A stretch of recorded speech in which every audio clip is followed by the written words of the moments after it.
Hi, Dinesh agri ബ്ലോഗിലേക്ക് സ്വാഗതം. ഞാനിന്ന് വന്നിട്ടുള്ളത് പരപ്പനാട് ഹെർബലിലേക്കാണ്. ഹരിതം റെസിഡൻസ് അസോസിയേഷനും പരപ്പനാട് ഹെർബലും കൂടി കർഷകരെ ആദരിക്കണം. അതിനോടനുബന്ധിച്ച് പല മേഖലകളിലും ആദരിക്കണം. അതിൽ എന്നെയും കൂടി ആദരിച്ചിട്ടുണ്ട്. അതുമായി ബന്ധപ്പെട്ട് പരപ്പനാട് ഹെർബൽ ഓണർ റസാഖ് ഭായിട്ട് 2 വാക്ക് നമുക്ക് പങ്കുവയ്ക്കാം.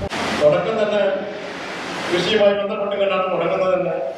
കൃഷി വകുപ്പിന്റെ എല്ലാ പരിപാടികളും മിക്കവാറും പരിപാടികളൊക്കെ സെക്രട്ടറികൾ പറഞ്ഞിട്ടുണ്ടാവും. ഞങ്ങൾ ഏറ്റെടുക്കുകയാണ് നടത്തലാണ്. മിക്കവാറും പരിപാടിയിലൊക്കെ കാണുന്നു. അത് താലൂക്ക് തലം കാണുന്ന തന്നെ ഈ ഹരിത പ്രസിഡന്റിന്റെ ഇവിടെ വെച്ചിട്ടാണ് നടക്കാറുള്ളത്. അപ്പൊ കൃഷിക്ക് വളരെയധികം പ്രാധാന്യം നൽകിക്കൊണ്ടാണ് ഞങ്ങൾ. നമസ്കാരം. നമ്മുടെ പരപ്പനങ്ങാടി കൊടപ്പാടിയിലുള്ള ഹരിതം റെസിഡൻസ് അസോസിയേഷൻ്റെ കീഴിൽ ഇന്ന് ഇവിടെ വെച്ച് നമ്മുടെ പ്രഗത്ഭരായ പരപ്പനങ്ങാടിയിലും പരിസര പ്രദേശങ്ങളിലും കൃഷിയുമായി ബന്ധപ്പെട്ടുകൊണ്ട് പ്രവർത്തിക്കുന്ന വ്യത്യസ്ത തലങ്ങളിലുള്ള ആളുകളെ ആദരിക്കുന്ന ഒരു ചടങ്ങിൽ പങ്കെടുക്കാൻ വേണ്ടി സാധിച്ചു. ഇന്ന് നമ്മുടെ കൃഷി എന്ന് പറയുന്ന സംസ്കാരം നശിച്ചുകൊണ്ടിരിക്കുന്ന ഒരു കാലഘട്ടത്തിൽ അതിനെ പുനരുജ്ജീവിപ്പിക്കുന്നതിന് വേണ്ടിയിട്ടുള്ള പ്രവർത്തനങ്ങളാണ് ഈ ഹരിതം റെസിഡൻസിന് കീഴിൽ നടന്നു വരുന്നത്. എന്നാൽ നമ്മുടെ നാടുകളിൽ കൃഷിയെ പ്രോത്സാഹിപ്പിക്കുകയും നമ്മൾ പുറന്തള്ളപ്പെടുന്ന മാലിന്യങ്ങൾക്കെതിരെയുള്ള ഒരു അവബോധം ഉണ്ടാക്കുകയും ചെയ്യുക എന്നുള്ളതാണ് ഇതിൻ്റെയൊക്കെ അൾട്ടിമേറ്റ് ലക്ഷ്യമായി നമ്മൾ കാണേണ്ടത്.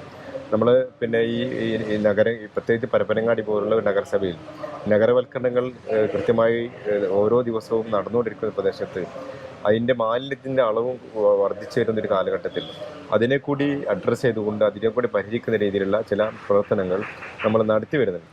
എന്നാലും അത് ആളുകൾക്ക് പൊതുജനങ്ങൾക്കാണ് അതിനെക്കുറിച്ച് കൂടുതൽ അവബോധം ഉണ്ടാവേണ്ടത്. അത് നമ്മുടെ ഒരു സംസ്കാരമായി ഇത് വളർത്തിക്കൊണ്ടുവന്ന് മാലിന്യം വലിച്ചെറിയുന്ന ഒരു സംസ്കാരത്തിന് മുക്തമായി മാലിന്യങ്ങൾ കൃത്യമായി അത് നിക്ഷേപിക്കാനും അത് വളമാക്കി മാറ്റാനും പ്ലാസ്റ്റിക് പോലുള്ള വസ്തുക്കൾ നമ്മുടെ നഗരസഭയ്ക്ക് ഹരിതകർമ്മസേനയ്ക്ക് നൽകിക്കൊണ്ട് അത് കൃത്യമായി റീസൈക്കിൾ ചെയ്ത് കൊണ്ടുപോകാനും ഒക്കെ ഒരു സംവിധാനം നഗരസഭ ചെയ്തിട്ടുണ്ട്. എന്തായാലും ഇത്തരം പരിപാടികൾ നമ്മളെ സംബന്ധിച്ചോളം വലിയ ഒരു പ്രതീക്ഷ നൽകുന്ന പരിപാടികളാണ്.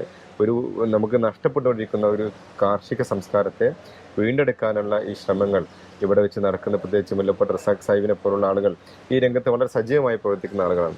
അവരുടെ ഇടപെടലൊക്കെ ഈ ഒരു നഷ്ടപ്പെട്ടുകൊണ്ടിരിക്കുന്ന കാർഷിക സംസ്കാരത്തെ പുനരുജ്ജീവിപ്പിക്കുന്നതിന് വേണ്ടിയുള്ള പ്രവർത്തനങ്ങൾ അവർ നടത്തി വരുന്നുണ്ട്. എന്തായാലും ഈ പരിപാടി നടത്തിയ സംഘാടകരെ, ഹരിതം റെസിഡൻസ് അസോസിയേഷൻ ഭാരവാഹികളെ പ്രത്യേകം അഭിനന്ദിക്കുന്നു.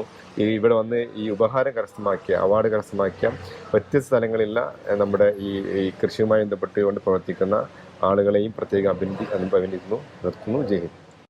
കൃഷിയെ ഏറെ സ്നേഹിക്കുന്ന ആളുകളുള്ള അല്ലെങ്കിൽ കൃഷിയുമായി ബന്ധപ്പെട്ടുകൊണ്ടുള്ള കാര്യങ്ങൾ മാത്രം ചർച്ച ചെയ്യപ്പെടുന്ന ഒരു വേദിയിൽ ഞാനിവിടെ എത്തിയതിൽ വലിയൊരു സന്തോഷമുണ്ട്.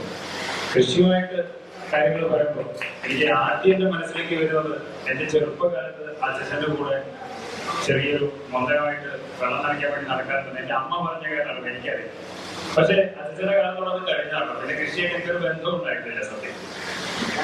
ഈ കോവിഡിന് തൊട്ട് മുമ്പ് നമ്മുടെ വിശ്വന്റെ വീട്ടിൽ വെച്ചിട്ട് വള്ളിക്കുന്ന് ഫാർമേഴ്സ് ക്ലബ്ബ്, അതായത് സംഘടന അങ്ങനെയാണ് തോന്നുന്നു, ഒരു പ്രോഗ്രാം വെച്ചു. അവിടെ കുട്ടികൾക്ക് അല്ലെങ്കിൽ അവിടെ ബന്ധപ്പെട്ട ആളുകൾ ലഹരിക്കെതിരെ ക്ലാസ് എടുക്കലാണ് എൻ്റെ ഒരു പണി, കാര്യമായിട്ട് എക്സസൈസുകളെല്ലാം പണി. അപ്പൊ അതിനു വേണ്ടി വിളിച്ചതാണ് അവിടെ. പക്ഷെ അന്ന് അവിടുന്ന് ഇറങ്ങി പോരുന്ന സമയത്ത് എനിക്ക് കുറച്ച് സമ്മാനങ്ങൾ, ഞാനിത് എന്താ ചെയ്യേണ്ടതെന്ന് എനിക്ക് അറിയുന്നില്ല. കുറച്ച് പച്ചക്കറിന്റെ തൈകളും കുറച്ച് വിത്തുകളും